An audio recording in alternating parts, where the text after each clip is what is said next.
Hi நண்பர்களே, நான் உங்கள் நாகசோமியா. இன்றைக்கி பார்த்தீங்கன்னா பருப்பு உருண்டை குழம்பு செஞ்சுருக்கோம். இது அரைச்சி செஞ்சு வச்சுருக்கோம். இது அருமையாகவும் சூப்பராகவும் இருக்கும். இது இட்லி, தோசை, பொங்கல், சாப்பாடு இதுக்கெலாம் சாப்பிட்டுக்கலாம். இது பெரிய முதல் சிறியவர்கள் நல்லா விரும்பி உண்ணக்கூடியது. இது நல்லா சத்து நிறைந்த உருண்டை குழம்பு.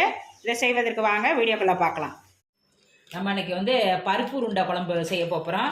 தக்காளி 4 தக்காளி கழுவிட்டு அரிஞ்சு வச்சுருக்கோம். வெங்காயம் 6 வெங்காயம் கழுவிட்டு அரிஞ்சு வச்சுருக்கோம். இஞ்சி பூண்டு எடுத்து வச்சுருக்கோம். நைட்டுக்கே ஊற வச்சு துவரம்பருப்பு, பாசிப்பருப்பு கழுவிட்டு எடுத்து வச்சுருக்கோம். இதெல்லாம் மிக்சியில் போட்டு அரைச்சிக்கணும். இப்போ பருப்பு மசாலாவெல்லாம் எல்லாத்தையும் வணக்கி அரைச்சி வச்சுருக்கோம். இப்போ உருண்டை பிடிச்சி இதை இட்லி கொப்பரையில் வேக வைக்கணும். வாங்க அதை பார்க்கலாம்.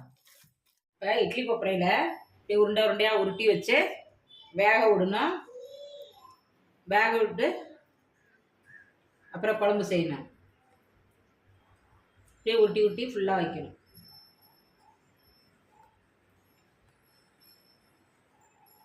உருண்டையாக உருட்டி வச்சாச்சு. இப்போ மூடி வச்சு வேக வைக்கணும். கடுகு பொரிஞ்சிட்டு இப்போ இஞ்சி பூண்டு எடுத்து வச்சுருக்கோம் பார்த்தீங்களா, அதை எண்ணெய்க்குள்ள போடணும்.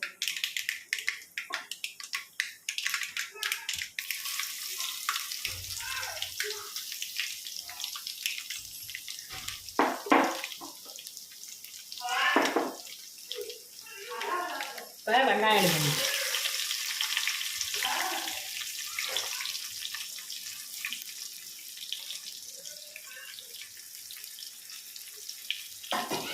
இப்போ நல்லா கிண்டி விடணும்.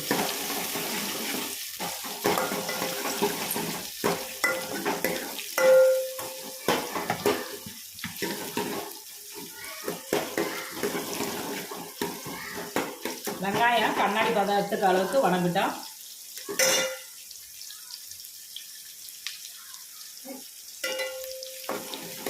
இப்போ வெங்காயம் வணங்கிட்டு தக்காளி போடணும்.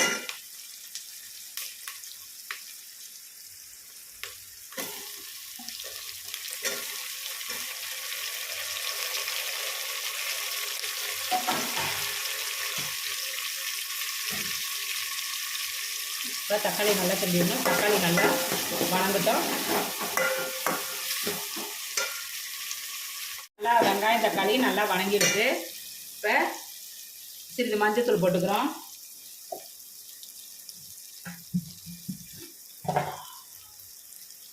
வீட்டில் அரைச்ச மசாலா தூள் போட்டுக்கிறோம். 2 ஸ்பூனு. காரத்துக்கு தகுந்த மாதிரி போட்டுக்கிறோம்.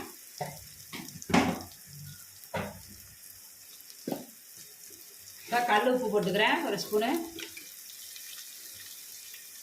இப்போ நல்லா கிண்டிக்கணும்.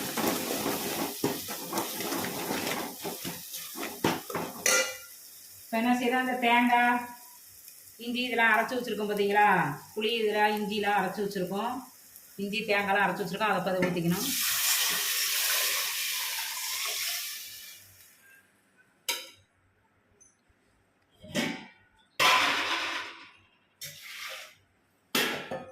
இப்போ குண்டான கழுவி ஊற்றிக்கிறோம். இப்போ கொதிக்க விடுவோம்.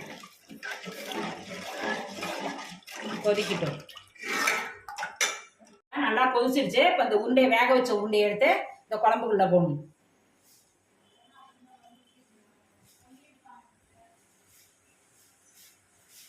இப்போ உருண்டை போட்டு நல்லா கொதி வந்துருச்சு.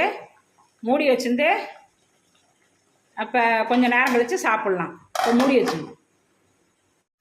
இந்த பருப்பு உருண்டை குழம்பு பிடிச்சிருந்தா லைக் பண்ணுங்கள், கமெண்ட் பண்ணுங்கள், பெல் பட்டன் அழுத்தி விடுங்க. உங்கள் ஃப்ரெண்டுங்களுக்கும் உறவினர்களுக்கும் ஷேர் பண்ணுங்கள். நாகசோமியா சேனலை தொடர்ந்து பாருங்கள்.